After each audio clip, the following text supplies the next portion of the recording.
The fishing news is brought to you by Interlux Marine Paint. Hey there, Toby Lapinski for the New England edition of the Fisherman magazine with this week's web video fishing forecast for New England. Well, this coming weekend we've got the big show in Rhode Island, the New England Saltwater Fishing Show.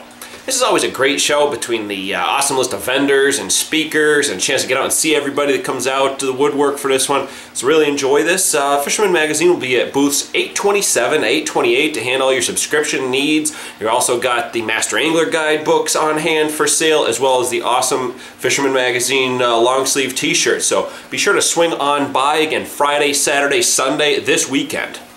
And as we look forward to the coming months in the open water fishing season, we here at the Fisherman magazine are celebrating our 50th year of publishing this year. And to this end, we're seeking input from you, members of the Fisherman family, to share your memories of the magazine.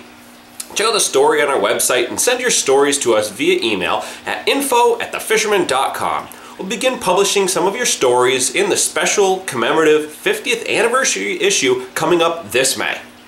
And lastly, before I forget, I'd like to remind everyone that I'm looking for fishing pictures. As we approach the return of the weekly print format in a couple of weeks, I'll once again be looking for subscriber photos to fill both the report section each week, as well as the weekly covers and even those report videos that you see this week. That's where I get the photos from you, the subscribers, sending them to me. As always, I'm looking for unedited, original, high-resolution digital photos. Please email them to me directly at tlapinski@thefisherman.com. Okay, moving on into the forecast this week. Well, start off as always in Connecticut, and there was some scattered fishable ice prior to this past weekend in a few spots in Connecticut, but really the majority of the more popular places remain unsafe. I got word of some guys doing okay jigging panfish, as well as a few decent pike that fell for large dead shiners hung below some tip-ups, but unfortunately the rain that kept me indoors for this week's video today is doing little to help out with that ice formation.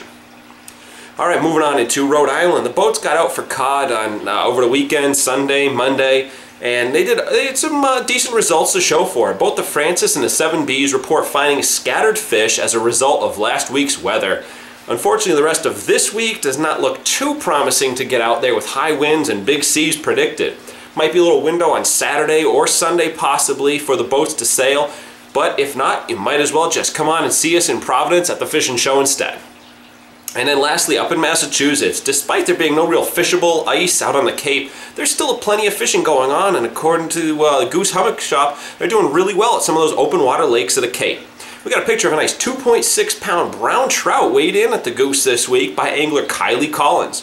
And you know what? Maybe the rest of us across New England should pay attention to our friends on the Cape who are used to experiencing winters with little to no safe ice and make the best of the things that we have. All right, well there you go. I'm Toby Lapinski for the New England edition of the Fisherman magazine, wishing you tight lines if you head out onto the water this weekend. The fishing news is brought to you by Interlux Marine Paint.